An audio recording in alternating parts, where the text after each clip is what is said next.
तो निर्दलीय विधायक गोपाल कांडा से ईडी की पूछताछ लगातार चल रही है। पिछले कुछ दिनों पहले भी ईडी की टीम ने गोपाल कांडा के गुरुग्राम स्थित दफ्तर और घर पर छापेमार की कार्रवाई की थी, जिसकी तस्वीरें भी हमने आपको दिखाई थी। तो ईडी के अधिकारी गोपाल कांडा से पूछताछ कर रहे हैं। तो दिल्ली में ईडी के दफ्तर निर्दलीय विधायक गोपाल कांडा पहुंचे हैं, जहां पर उनसे ईडी की पूछताछ चल रही है। यह पूरा मामला आपको बता दें कि मनी लॉन्ड्रिंग का बताया जा रहा है।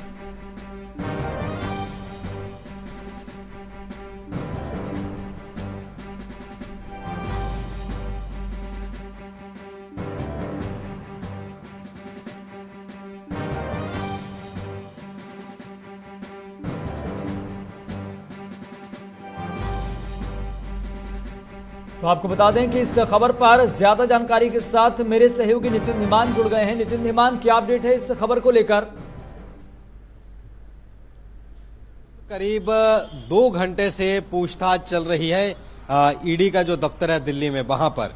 और ये जानकारी सामने आ रही है कि गोविंद कांडा के साथ उनके भाई गोपाल कांडा भी मौजूद रहने की संभावना है, क्योंकि ये इससे पहले भी पिछले हफ्ते करीब 1 हफ्ता पहले गोपाल कांडा की इस तरीके से पेशी यहां पर गोविंद कांडा की हुई थी।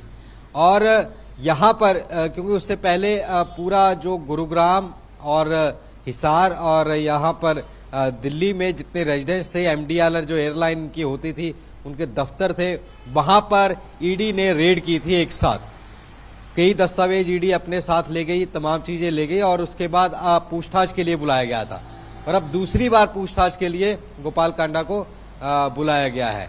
तो ये कहीं ना कहीं ये जो जानकारी, हालांकि रेड के बाद ईडी की तरफ से कोई प्रेस रिलीज या ऐसे बयान जारी नहीं हुआ, लेकिन जो माना जा रहा है कि मनी लॉन्ड्रिंग के केस में या आय से अधिक संपत्ति के मामले से पूरा मामला जुड़ा हो सकता है। क्योंकि कांडा ने जब 2019 में चुनाव लड़ा था तो 95 करोड़ के करीब अपनी संपत्ति बताई थी और वो जो रिचेस्ट कैंडिडेट थे उनमें से एक रहे हैं और एयरलाइन के मालिक भी रहे हैं। तो ऐसे में ये माना जा रहा है कि संपत्ति ये कितनी कहां से आई, इसको लेकर के जांच ईडी कर रही है इस पूरे मसले को लेकर के। क्योंकि लगातार पहले रेड की गई, रेड के बाद कई दस्तावेज खंगाले गए, इलेक्ट्रॉनिक डिवाइस खंगाले गए और उसके बाद फिर पूछताछ के लिए बुलाया गया।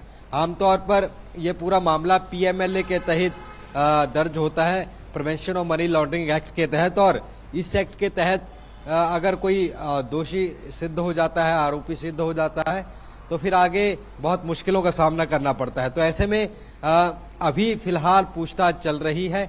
अगर ईडी अपने सवालों से सेटिस्फाइड हो जाएगी, जवाबों से, तो आगे पूछताछ नहीं होगी। अगर नहीं होगी तो दोबारा पूछताछ के लिए बुलाया जाएगा। फिलहाल कांडा ने समर्थन दिया हुआ है बीजेपी सरकार को और हाल ही में वो अपने बहुचर्चित जो केस था गीतिका हत्याकांड, उसमें रॉज एवेन्यू कोर्ट की तरफ से अक्यूट किए गए हैं। तो ऐसे में वहां से तो मुश्किलें खत्म होगी, लेकिन यहां पर अब मनी लॉन्ड्रिंग वाले मामले में ईडी का जो मसला है, इस मामले में मुश्किलें जरूर बढ़ी हुई हैं और लगातार अभी अंदर पूछताछ चल रही है। देखना होगा पूछताछ में क्या निकल के आता है। इसका मतलब ये कि सिनेरियो ये बता रहा है कि भाई एक मामले में छूटे तो दूसरे मामले में फंसते हुए दिखाई दे रहे हैं। लेकिन यहाँ पर ये सवाल पूछा जाए कि किस तरह के सवालों की फहरिस्त है ईडी की तरफ से, क्या क्या सवाल उनसे पूछे जा सकते हैं और क्या आज कोई बड़ा एक्शन भी लिया जा सकता है गोपाल कांडा के खिलाफ? क्या इस तरह की कोई संभावना, क्या कोई ऐसा सिनेरियो बनता हुआ दिखाई दे रहा है? तरीके से चलती है। पहले मान लीजिए कोई जानकारी मिलती है, उसके बाद एकदम से जो कि आरोपी है उसके जितने ठिकाने हैं वहां पर रेड की जाती है और वहां से जो सबूत मिलता है उसको फिर आधार पर आगे पूछताछ या गिरफ्तारी होती है। आमतौर पर यही देखा जाता है, चाहे मनीष सिसोदिया का केस हो या अन्य केसेस हो, यही देखा गया कि पहले रेड की गई, काफी दिन रेड के बाद फिर जो इलेक्ट्रॉनिक सामान था या अन्य दस्तावेज तो वो सीज करके ले गई ईडी अपने साथ, फिर पूछताछ के लिए बुलाया गया। और जब लगता है ईडी को कि पूछताछ में आरोपी सहयोग में जांच में सहयोग नहीं दे रहा, तो वहां से फिर वहीं पर गिरफ्तारी करके फिर कोर्ट में पेश किया गया। यही मनीष सिसोदिया के साथ भी हुआ था, अन्य नेताओं के केसेस में भी हमने देखा कि पूछताछ के लिए बुलाया गया और फिर कहा गया कि जांच में सहयोग नहीं है, अरेस्ट कर लिया गया और अरेस्ट के बाद दूसरे कोर्ट में पेश करके रिमांड ले लिया गया। क्योंकि पीएमएलए का केस जिस तरीके से होता है वो बहुत हार्ड माना जाता है। हालांकि इस पूरे मामले में अभी तक चीजें क्लियर नहीं हुई हैं कि पूरा मामला किस मामले के तहत दर्ज है, क्योंकि ईडी जो है वो मनी लॉन्ड्रिंग रिलेटेड मामले और पीएमएल मामले ही जांच करती है। तो ये बताया जा रहा है कि उसी को लेकर जांच की जा रही है, लेकिन अभी तक क्योंकि एक ऑफिशियली स्टेटमेंट जो जारी की जाती है वो फिलहाल ईडी की तरफ से नहीं आई है। लेकिन जो तस्वीरें हमारे पास आई हैं, दूसरी बार पेशी के लिए कांडा यहाँ पर पहुंचे हैं, तो मुश्किलें जरूर बढ़ सकती हैं। लेकिन ये भी देखने वाली बात होगी कि क्या ईडी जो जांच कर रही है, जांच में क्या वो तथ्य सही पाए गए हैं या नहीं पाए गए हैं। अगर वो नहीं पाए जाते तो कोई घबराने वाली जरूरत नहीं, फिर जो जिस तरीके से जांच चल रही है चलती रहेगी। और अगर कुछ ईडी को लगता है कि इस पूरे मामले में और पेचीदगियां हो सकती हैं तो फिर आगे मुश्किलें और बढ़ सकती हैं। लेकिन नितिन, जो पहले रेड की गई, छापेमारी की गई, क्या उसमें कुछ ऐसा फैक्ट मिला या फिर कुछ इरेगुलरिटीज, अनियमितताएं पाई गई जिस वजह से आज पूछताछ के लिए भी बुलाना पड़ा? देखिए, जो छापेमारी की गई थी गुरुग्राम में या अन्य जगह पर, वहां पर काफी देर तक छापेमारी ईडी की रही थी जी। सुबह से शुरू हो गई थी और काफी देर तक ये छापेमारी चलती रही थी। और जब भी इस तरीके की छापेमारी होती है तो ईडी अपने साथ मोबाइल फोन्स, बाकी जरूरी दस्तावेज, कंप्यूटर्स की हार्ड डिस्क, पेन ड्राइव से इस तरीके की चीजें या कॉल रिकॉर्ड जो होते हैं या कोई फाइल्स होती हैं उनसे जुड़ी हुई वो अपने साथ ले जाती है और उन्हीं को फिर डिसाइफर करके एक पूरा मसौदा तैयार किया जाता है। फिर जो आरोपी है उसको पूछताछ के लिए बुलाया जाता है। तो वहां से क्या अभी लेकर के गए हैं, क्या नहीं हुआ, ये जानकारी ईडी की तरफ से मुहैया नहीं कराई गई है। लेकिन ये जरूर है कि पूरी छानबीन उनकी तरफ से की गई है। और दूसरा बात, इस पूरे मसले पर क्योंकि बैठ के आमने सामने भी बयान लिए जाते हैं, जो चीजें वहां पर मिली होंगी उस लिहाज से फिर आगे जांच पूछताछ की जाती है। फिर अगर ईडी सेटिस्फाइड होगी तभी आगे जांच बढ़ती है। क्योंकि इनकी अपनी एक एयरलाइन भी थी MDLR, जो कि डिफंक्ट हो गई थी, बंद हो गई थी, और उसमें भी कई चीजें पूछताछ हो सकती है, या अपना जो बिजनेस है उसको लेकर के पूछताछ हो सकती है। तमाम चीजें हैं जिन पर पूछताछ संभव है।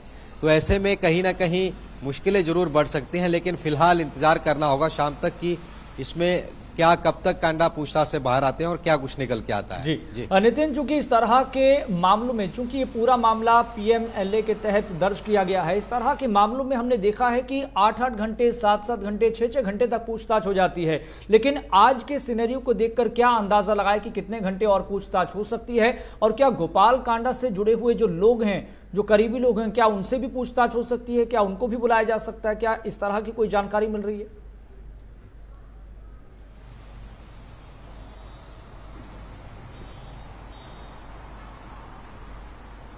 नितिन, आप मेरी आवाज सुन पा रहे हैं?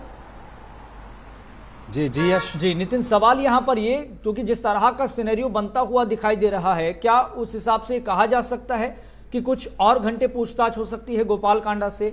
और सवाल यहां पर यह भी, क्या गोपाल कांडा से जुड़े हुए जो लोग हैं, क्या उनसे भी पूछताछ हो सकती है, उनको भी बुलाया जा सकता है, तलब किया जा सकता है? बिल्कुल, इस पूरे मसले पर अगर बात करें, जब भी पूछताछ ईडी करती है, इस तरह की चीजें होती है, तो सबसे पहले एक सवालों का डोजियर तैयार किया जाता है। पहले मान लीजिए कोई दोषारोपण लगा है, उसकी जांच होती है, फिर रेड होती है। रेड के बाद जो मुख्य आरोपी है उससे पूछताछ होती है।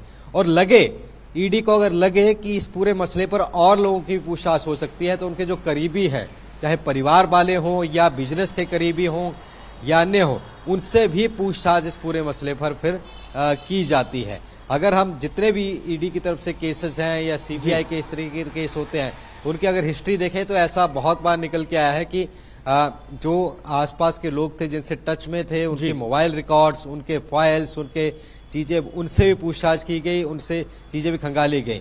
और कई केसेस हैं, हाल ही में हम जिस तरीके से मनीष सिसोदिया केस का हवाला दे रहे हैं, तो कई लोग हैं जो कथित शराब घोटाले मामले पर जिनसे पूछताछ हुई, जो इसमें फिर आरोपी बन के जेल में भी गए, हालांकि बाद में जमानत मिल गई उनको। तो ऐसे कई ईडी को अगर लगेगा तो अन्य लोगों से भी पूछताछ इसमें की जा सकती है। क्योंकि जब भी इस तरीके के केस होते हैं तो पैसे का कोई वित्तीय लेन देन में कहीं गड़बड़ी होती है, उसमें गड़बड़ हो, उसी को जांच की जाती है। अब क्योंकि जो पैसा है उसको लेकर के उसकी ट्रेल्स जो है वो खंगालने में बहुत टाइम लग जाता है। मान लीजिए कोई डायरेक्ट डीलिंग हुई ना हो, ये मनी लॉन्ड्रिंग जिसे कहते हैं काले को सफेद करना हो, या अन्य तरीके से वित्तीय गड़बड़ी अगर हुई है तो उस पूरे मामले को छानने के लिए पूरा एक ट्रेल उसका निकालना पड़ता है। उस पे काफी ज्यादा इसकी गणना होती है, बयान लिए जाते हैं, तमाम चीजें इसमें की जाती हैं। तो यही इसी तरीके की चीज इस मामले में भी देखी जा सकती है, क्योंकि ये पूछताछ के लिए पहले भी कांडा यहाँ पर आए थे और अब दोबारा बुलाया गया और लगातार पूछताछ चल रही है। तो माना जा सकता है कि ये और भी लंबी पूछताछ अभी चल सकती है। और अगर ईडी को लगा इस मसले में औरों की भी पूछताछ की जानी चाहिए या औरों से भी होना चाहिए, तो वहां भी पूछताछ इस पूरे मसले पर की जा सकती है। क्योंकि अभी एक मुश्किल से तो गोपाल कांडा जो है वो निकल कर आ गए हैं, क्योंकि गीतिका सुसाइड मामले में जो एक सुसाइड नोट बरामद किया था, बिल्कुल जिस तरह का सिनेरियो बन रहा है वो तो कम से कम ये तो बता रहा है कि भाई एक मामले में छूटे तो दूसरे मामले में फंसते हुए दिखाई दे रहे हैं। नितिन, आप इस पूरे मामले पर लगातार नजर बनाए रखिए, हम आपसे अपडेट लेते रहेंगे। तो विधायक गोपाल कांडा से ईडी की पूछताछ जारी है। जो दर्शक अभी हमारे साथ जुड़े हैं, आपको बता दें कि 2 घंटे से ज्यादा का वक्त बीत चुका है, ये पूछताछ लगातार चल रही है। इस खबर पर लगातार हमारी नजर बनी हुई। रुकेंगे।